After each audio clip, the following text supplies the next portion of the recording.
Neste vídeo vos guio no mundo dos jardins. São então jardins, espaços de lazer e diversão aproveitados pelo homem desde o início dos tempos, na sua própria vontade, no seu próprio gosto, na sua própria constituição, construídos de raiz, aproveitados ou reaproveitados.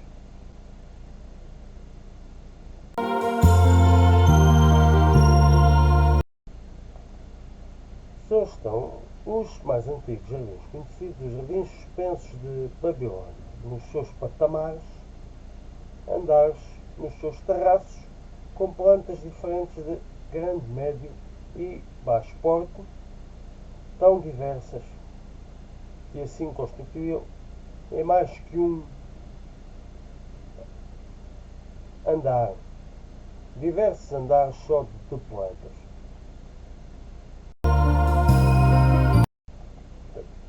Falando do jardim egípcio,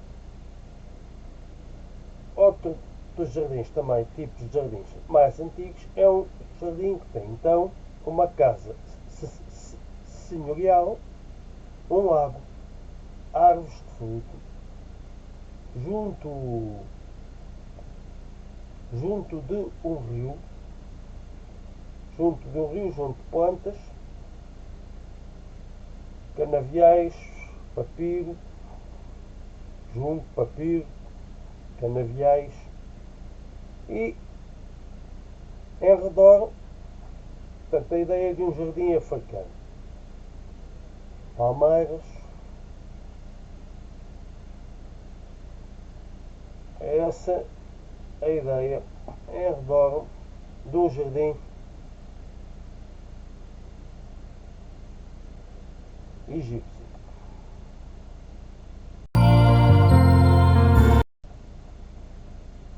Outro é o jardim turco, que é aquele jardim que alia o homem e os animais.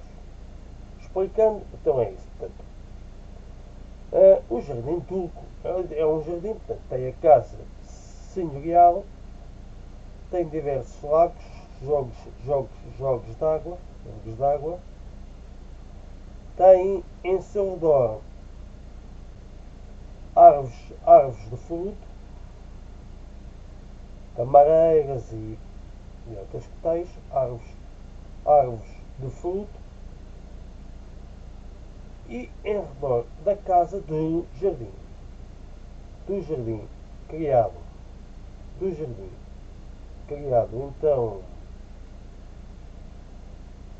pelo homem, tem animais selvagens, floresta em redor da casa senhorial, inclusive aves selvagens, patos, pavões, aves terrestres, portanto, em redor à vontade, a circular pela casa, a aliança do homem e da natureza.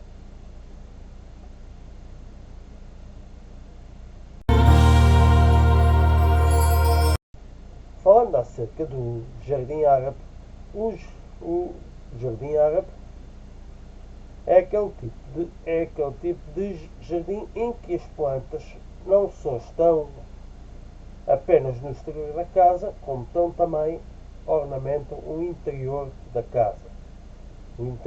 Ornamentam o interior da casa. É um jardim onde temos no exterior árvores de fruto, plantas, um lago, um pátio interno, um lago, entre oásis e palmeiras em redor. Também um bocadinho, tanto como o egípcio, o árabe, a ideia do jardim africano. Surge o jardim grego, entre plantas que crescem no exterior ou em pátios interiores, com um lago, árvores de fruto, outras plantas. Isto entre templos, colunas e deuses. No exterior, onde se vai deixando o crescer da natureza, e os jardins interiores nas casas senhoriais gregas.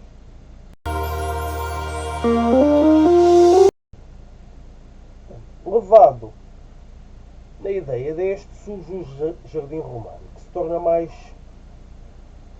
pomposo, ou seja, tem nas suas extremidades árvores de grande porte que assim este geram a sombra.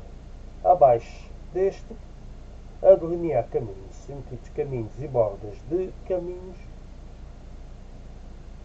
bordas de caminhos, também estruturas criadas com arbustos retangulares geométricas que vão delimitando o caminho, que vão assim o gerando no seu caminho, na forma de sebes, formas geométricas cortadas, sebes.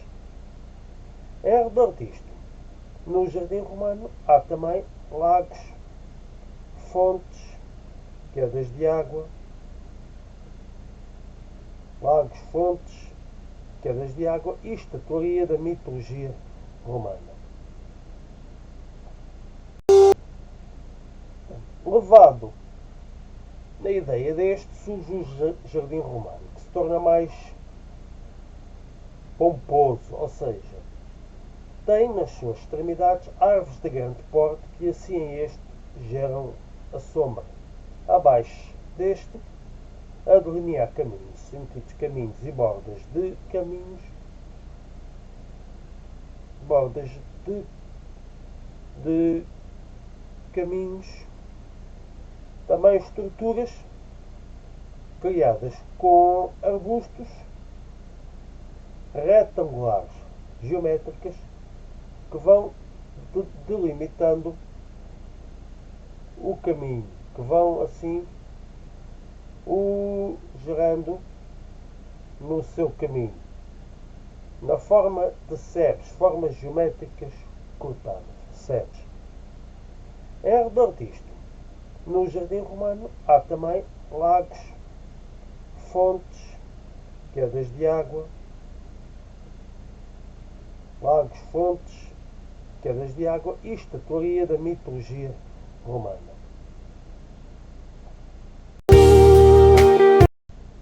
Por outro lado, temos o jardim chinês, que se divide então entre o jardim da casa e o jardim da floresta. O jardim da casa, naquele jardim, está perto da casa senhorial, da casa da pessoa. Falando do jardim da floresta, é aquele jardim para lá desta, com as suas árvores, com as suas árvores de grande porte, plantas de médio porte, baixo porte, entre lagos, as suas famosas pontes avermelhadas em formas de círculo, arco, em forma de arco, avermelhadas, que fazerem eles o ciclo da vida e da morte, para enganar os espíritos, segundo eles dizem, para enganar os espíritos. E entre este jardim também aparecem templos. Aparecem templos a deuses asiáticos também. Também surgem templos. São geralmente jardins que têm o tipo chinês, os caminhos adaptados com pedras no solo ou demarcados com pedras no solo. Ou demarcados com pedras no solo. O que caracteriza também o jardim chinês é que surgir na entrada o arco imperial chinês em cima.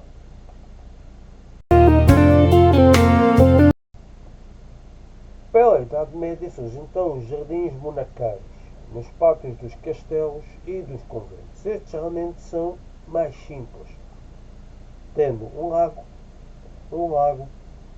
algumas árvores de grande porte, de fruto, assentos, bancos, ainda, mas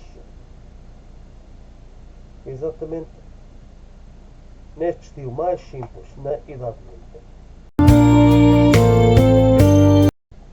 Entrando no outro tipo, já em jardins. Entrando nesse jardim francês, por exemplo, é constituído esse por árvores de grande porte, por arbustos de pequeno e médio porte, cortados em formas e figuras geométricas, também em cepos. Os arbustos transformados em cepos durante quilómetros e quilómetros, metros e metros de cepos, nas suas formas arredondadas, nas suas formas. É o que caracteriza o jardim francês, com um lago, uma fonte, algumas estátuas, mas mais sebes ou plantas cortadas na forma geométrica. Levado na linha do jardim romano, surge então o jardim barroco italiano. Sim, que tem de facto árvores de grande porte nas suas extremidades, que geram a sombra, as sebes cortadas de formas geométricas e retangulares, de formas de sebes que indicavam os caminhos, o sentido dos caminhos. Por outro lado, neste jardim temos também a estatuaria da mitologia romana, claro. Temos da mitologia romana e temos, para além dos lagos, das fontes, e das quedas de água, das cascatas, repuxos mais suntuosos ainda. E a estatuaria. O que caracteriza do jardim francês tem menos estatuaria, o italiano tem mais estatuaria. É por aí. Ainda estamos a falar em jardins, palácios senhoriais.